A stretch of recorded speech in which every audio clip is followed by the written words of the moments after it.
All right, I guess we can go ahead and get started. It's noon and welcome everyone for joining our St. Johnsbury School District Open Forum in a virtual format this time.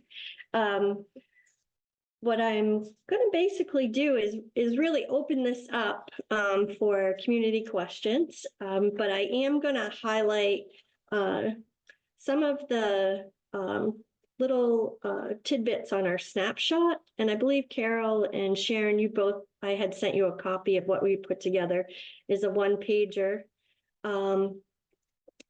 Just kind of answering some of the questions that have been put out there about our budget. And so I'll go ahead and just start us off real quick, running over a couple of those things, and then open it up for questions. So let me see if I can just share my screen.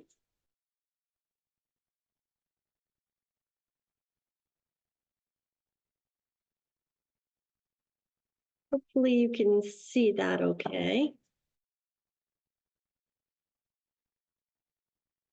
I see Charlotte nodding, so I'm hoping that's yes. So we had put together a again calling it an FY 2025 budget snapshot, and it just runs through some of the figures and information that was being put out to the public on a one-pager. And so I've just kind of taken sections of that to share in the slide presentation real quick here. So our total expenditures, we have reduced the budget from our original presentation. The board has gone down an additional $500,000. And we basically looked for items that we could cut from the original budget that had minimal impact on our students. Anything greater, it's really going to have a negative impact. But our total expenditures, the budget that we're preparing for the community is $29,780,298. And this graph here just shows how those costs are broken down into categories, with the greatest being our school and our school staff and their benefits, 44% of the budget. And that included a significant increase in our benefits that we weren't anticipating, but those are state bargained at the state level. But that is 44% of our budget. And then the next largest cost for the school district is tuitioning our students, whether it's pre-K, paying tuition for pre-K students. It could be the costs for students attending out-of-district placements and therapeutic programs, but also includes tuition to our area high schools. And that is 43% of the costs of our school district budget for those high school students not related to the school. Breaking it down a little further, how the money pays individually, you can see in this next chart, which shows you what regular instruction is, special education instruction, and these are costs under salaries and benefits that are basically, and I say basically because we do have district employees that are in this bucket for simplistic reasons. We do have case managers that support high school students and actually paraprofessionals working in schools. These costs would also be included in this salary and benefits, but 55% of our special education or our educational costs for salary and benefits is for regular education, 24% is special ed. Our operations, which could include anything from our custodians to the staff in the office, is 9% of our budget, to administration is 6%, and then the district office is 6%. We also have broken down tuition, which is high school is 63% of our tuition costs, 35% go for special education. Those would be the therapeutic out of district placements. And then 2% of that 12 $5.8 million is for pre-K. And we support pre-K programs in the community. Anyone under universal pre-K, we pay 10 hours of that tuition for them to attend a public or private school. We have to pay that tuition rate for those students. And then under miscellaneous category, the next category is the 2.6 million. We have this is broken down by contracted services, supplies, and other. So 55% of that is for contracted services, 30% supplies of that 2.6 million, and 15% other.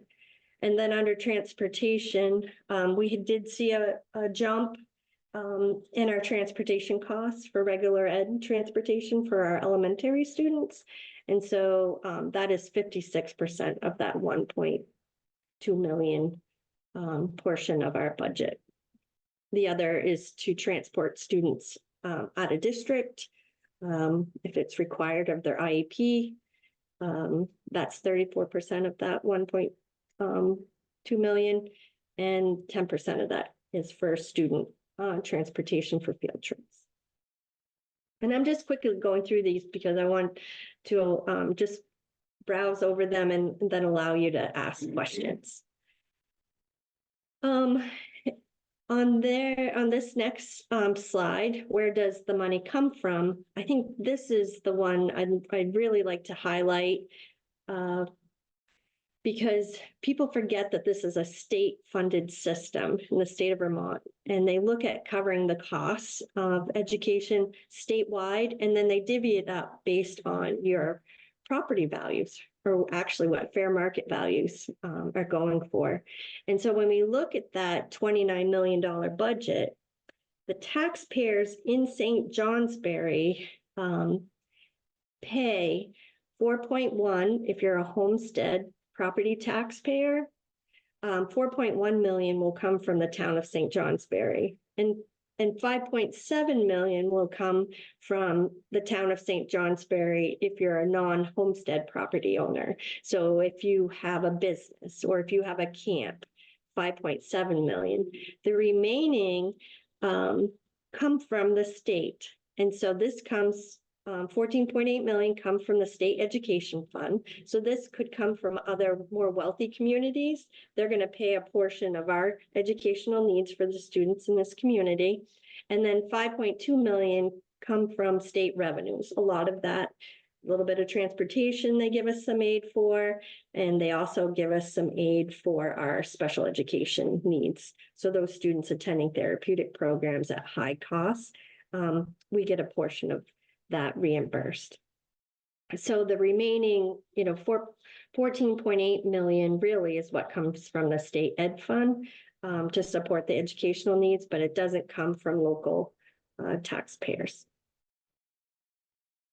And when we would break down the costs, they don't use equalized pupils anymore, which was very similar to counting the students that are attending. They're actually giving increased weights. For this community, it's increased weights for those that meet the federal poverty levels. So whether or not, they qualify for free and reduced lunch. So it actually gives us additional students, and it actually gives us additional spending per pupil. So our 29.78 million budget, less the revenues that come in from the state of 5.15. If you divide that by the 1,865 weighted pupils, and again, this will grow. This is over a 2-year average, and they just started this year. So our weighted pupils should increase next year, which will also help us. Gives us a cost of spending per pupil at $13,206. So we currently are at the state average, and we won't have that information until everybody's passed their budgets, but I'm guessing that will still be right at about the state average for our cost per pupil. And that is including high school students, all of our students in that calculation. I've mentioned, well, we have over 1,000 students. I think it's 1,003 currently. We support 70 pre-K students that are attending private programs. We have additional students. We have 3 pre-K classes in our school that we also serve all day. But we provide 10 hours of pre-K for all of those 70 students and the cost of tuition. Our school currently serves 637 students in pre-K through 8. We're tuitioning 366 high school students. And in our over the last several years, we've had to increase mental health and behavioral services, based on student needs. And we've really targeted based on our strategic plan, trying to re-engage students through outdoor education, outdoor learning. We're battling with a lot of truancy issues ever since COVID, even though our enrollments are back up. Some students struggle to come to school pre-K through 12. And so we're looking at ways in the school, in the pre-K through 8 system, re-engaging students in outdoor learning and activities. And my final slide, I have some more, but my final slide really looks at the school district tax rate. And this is the estimated tax rate that we currently are at. Again, we won't know till probably May or June when they set the yield after the legislative session is done. But we're looking at $1.34. And if you look at the trends over the last couple of years, it's lower than it was in FY21 and 22. This is the year that some of the grant funded positions are no longer available, but also those little dips in the last couple of years, has been using grant funding as well to be able to decrease the tax rate. So we're hoping that we won't see a jump like this in next year, but this is a transitional year for a number of reasons. So I'm stopping my share here. So that's throwing a lot of numbers and a lot of information at you very quickly.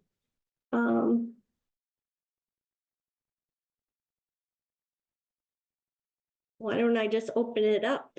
That's what this is for, is to open up and share. If there are any questions on those slides, or if I can provide any more details.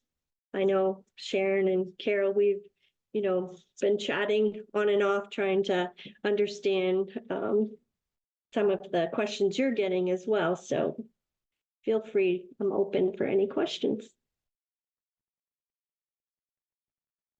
Sure. I appreciate, Karen, how much work has gone into this presentation. It's really nicely laid out. When I, as a taxpayer to myself, as well as working on the finances of our own school, I look at the slide, the FY25 budget at a glance, and that tuition number of almost $13 million, which is 43% of your budget. St. Johnsbury Academy tuition represents less than half of that. So we have 74% of the high school students, but less than half of that tuition number. And I wonder if it would be a good idea for to look and see exactly how that breaks down as far as regular high school tuition and out of district placement, if that's an important thing for the taxpayer to be able to see. Yeah, I mean that is a great question. And for some reason I don't have it written down. But yeah, that 29,893,950. 50 times 0.63. So if I did it in dollar numbers, I had it percentages wise, but 8.1 million of that is for those 200 and or 300 high school students. The 366, right? Yeah. Yes, the 366, Mhm. but that also includes, the 366 also includes out of district placements. So I think in the high school level, I think we had 24 out of those 366 were out of district. So the 8.1 million is 366 minus 24.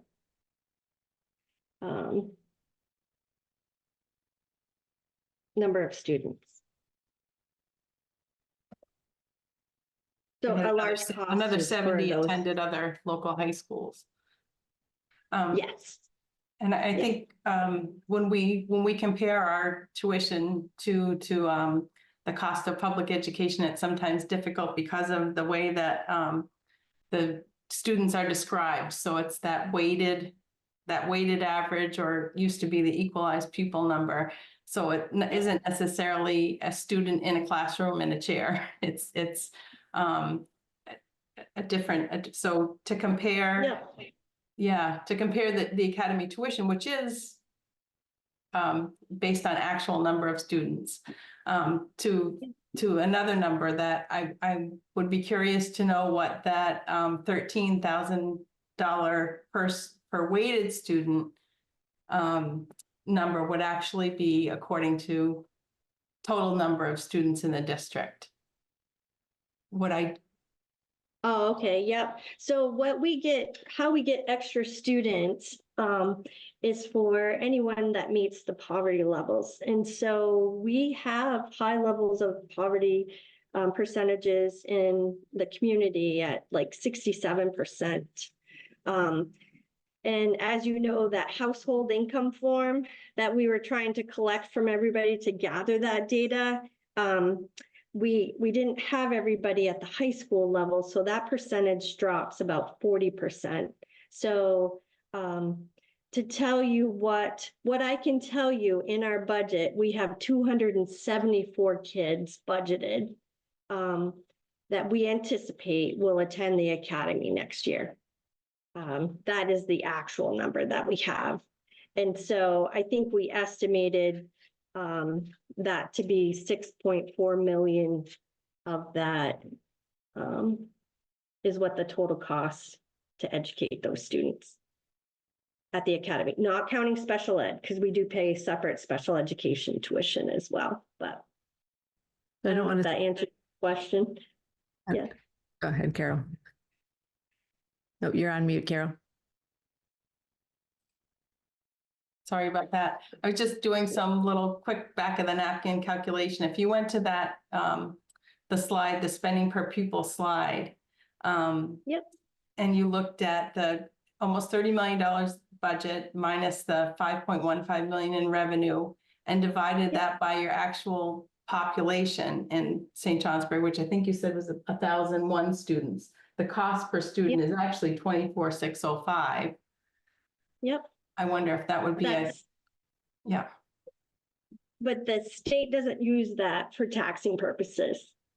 They don't use that number. We could possibly use that number just as you probably do when you figure out your expenses, right? You Right. determine what you're going to charge us for tuition, what your increase is. We Right. do the same. But it's actually the revenue that's raised, right? It's the revenue that needs to be raised for each student is 24,605, not 13,206. But not in this community. It's raised statewide. So the taxpayers in St. Johnsbury only pay a portion of that because they say, okay, we're going to allow you, it's set by the state, they're going to allow us $13,206 spending per pupil, per student in this community. And the state has to pay that bill, but they divide it up based on communities. And it's based on your grand list and what the values of your properties are. And so they determined through, that's the other slide, where does the money come from? 4.1 million come from people that own property in the town. and 5.7 come from businesses or camp owners, anyone a non homestead property taxpayer. The rest of it comes from Chittenden County or other communities, that 14.8 million.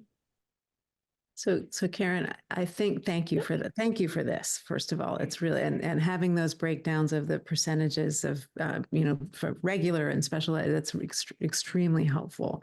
I think really it's a little bit simpler what Carol is getting at, which is that I think it's easy to misapprehend the comparison between our tuition and spending per pupil, the way that it's calculated, the way that you just described. So if there's a sense that St. Johnsbury School is only spending $13,000 per pupil, but the academy is asking for, or other high schools are asking for, 24 or 23, then that feels like, oh, why are they overcharging? Why are they charging $10,000 more than we are spending? When in reality, that's not what each student costs.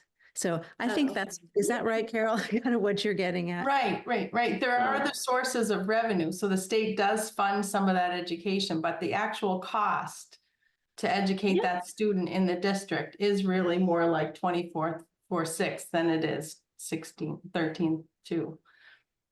Yep. And we have that same calculation if you wanted to do apples for apples. And Jacob, I see Jacob Woods connected. He may remember the number off the top of his head. We just did our announced tuition, because you're talking about your announced tuition. We're at like 21,000. They don't include, they don't include transportation. There's a few things they don't include when you calculate it, probably the same way as you do. But Jacob, what is our announced tuition rate for next year? Oh, let me pull that up real quick. Yeah, so ours, I want to say it's like 21,000. I don't think we ended up. Yeah, I don't think we got to 21,000. I think we were still a little under that. But let me just double check. Yeah. But And we know it costs more to educate high school students than, secondary is definitely different. Right. And I think the new tuition though. supports the fact that there are those older students, and that's why it's important for us to capture the information. Abby, I had trouble understanding what you just said. There was an echo. I don't know if other. Yeah, sorry, same. I was just talking about how the new weighting proposal, or I guess it's law now, as long as they don't change it before I say it, recognizes that older students are more expensive to educate. And so we would expect the high school to need more funds than necessarily the lower grades to educate, because that's what the science says around what it costs to educate students.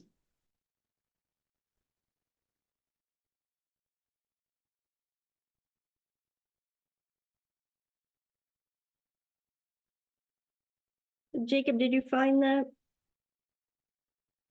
I'm still looking. Oh, I might be able to find it quick. So yeah, what we pose there is not announced tuition, which is what you're talking about. In our announced, let's see.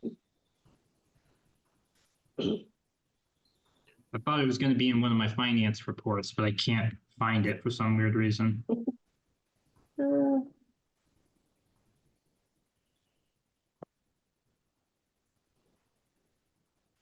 Yeah, maybe it's like 19,000.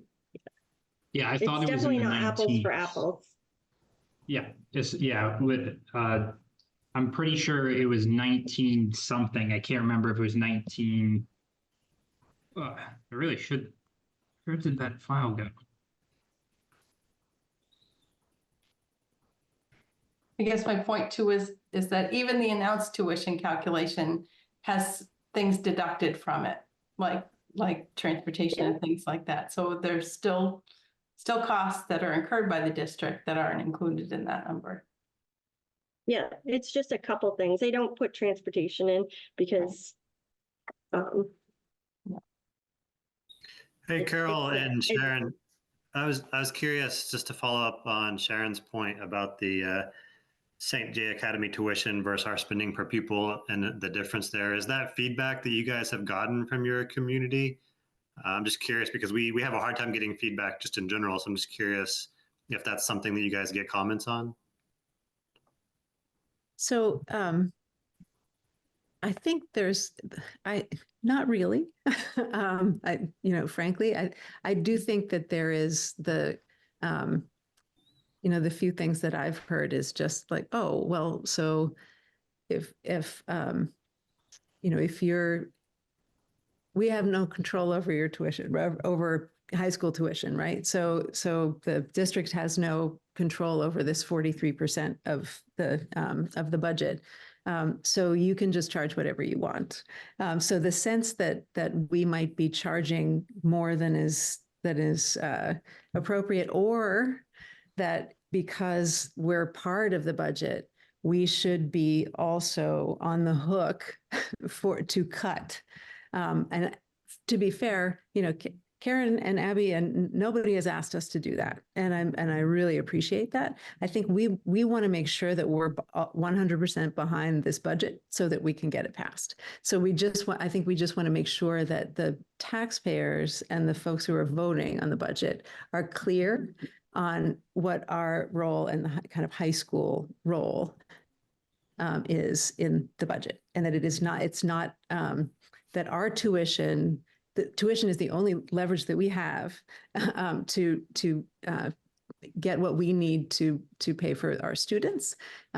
So it's complicated on your end. It's complicated on our end, but at the same time, I think we want to make sure people know that we're being prudent and responsible and not, trying to take advantage of the district by charging too much tuition. So that's why those numbers feel like, okay, we just don't want people to think like, well, we're only spending $13,000. And well, so why is the academy charging, right? So that's Yeah. really where we're coming from, I think.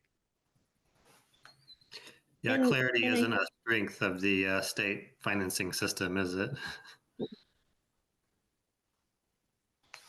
So, Karen, just to let you know, Linda was able to give me the board meeting minutes, and it was approved at 18,500 for our announced tuition. But when I calculated it myself, we had, with our estimates for next year, it was going to be around $19,106 that we would be able to charge if we wanted to go to the full max.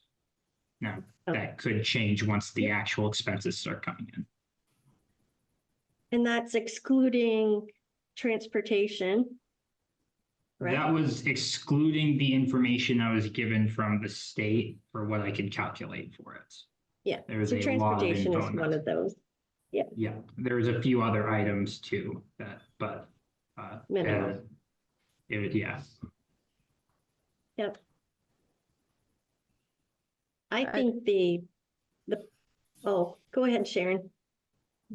I was just going to say that I really want to make sure that folks on this call know, though, that we're so appreciative of the relationship that we have with Karen, with Jacob, with Abby, with the whole, district administration, and that we're, connected and communicating, and you all have been very generous about helping us understand your process, and I really appreciate that. I don't want to endanger that in any way, and we want to make sure that we're a team.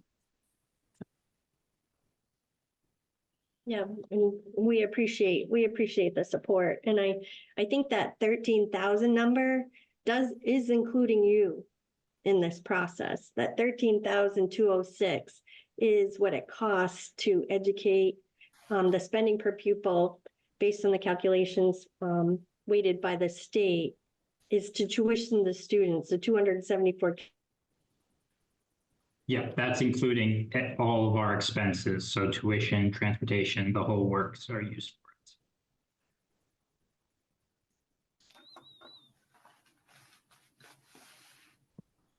Did Karen, did your screen freeze? I'm not seeing anything. Do that, so. Oh, Karen? Just waiting for Karen to mute. I wanted to make one comment, to kind of follow up with what Sharon said, and I think that this is something, you know, where we did move some positions online, those were really targeted to strengthening our middle school. And when we think about how our students are going to be successful in their high school education, we knew we need to make some investments into our middle school. And so when we think about ourselves as an educational community, I think about us together. And we're really doing our students a disservice when we send them on and they're not prepared. It makes it extremely difficult for the academy to do their job. There we go. Hopefully you guys got that. But that, you know, where some of that new money has come in was very much an investment in our middle school and came from the feedback that we weren't doing as good a job as we could preparing our students for high school. So really thinking about ourselves as an educational community together is really, I think, the best way to give the best return on investments to our taxpayers. And, you know, that new spending really allowed us to sort of decouple our schedule, just, you know, the specifics behind that between our younger students and our older students, because they have different needs. They need different block schedules, you know, their schedules need, their blocks need to be longer. And so when we were thinking about, you know, what do our students needs, what do our students need to be successful, it really was the few places we looked at where we just felt like we couldn't continue to pass the buck and continue to send students who weren't prepared onto high school. So.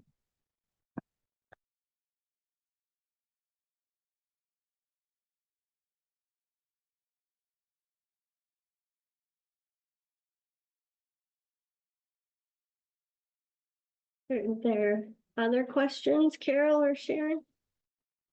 I was just curious about the meeting on Friday night, the 6 o'clock meeting on Friday night. Will this be to review this presentation again, or are there other items? Yeah, we're required to do an informational meeting with the community within so many days of our budget. So that will be that meeting. So we'll present very similar information.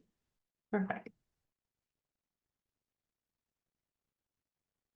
I'm curious if you all are getting feedback now that you've sort of shared what your budget cuts will be and what the new budget is. If you're hearing from folks about how they're thinking, and if there's anything we've had very little feedback. We've been posting information on social media purposely to try to get feedback, but and clarify questions. I think that's what a lot of it was for. But yep.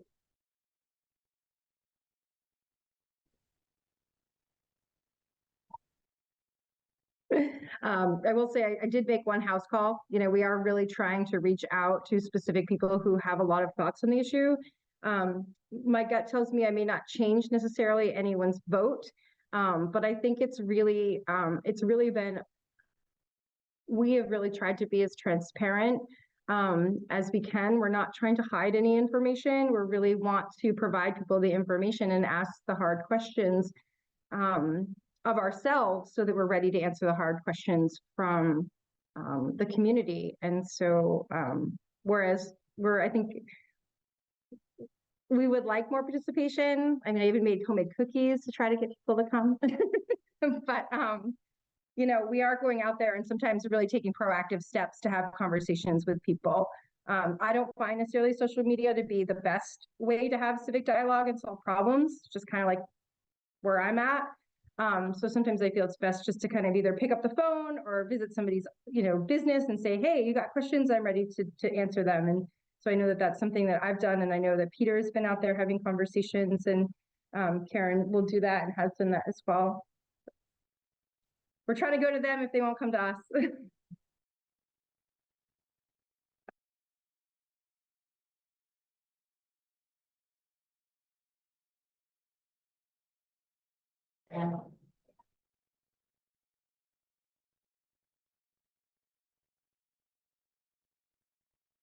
Other questions?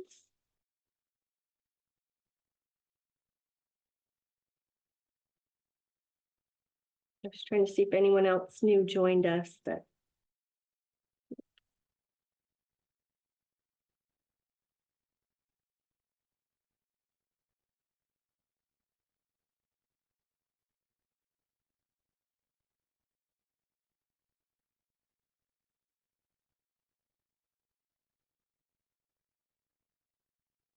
your feedback, I can take your feedback around tuition too. I can think about that for Friday night, making sure that I'm talking apples to apples or explain the people spending a little bit differently.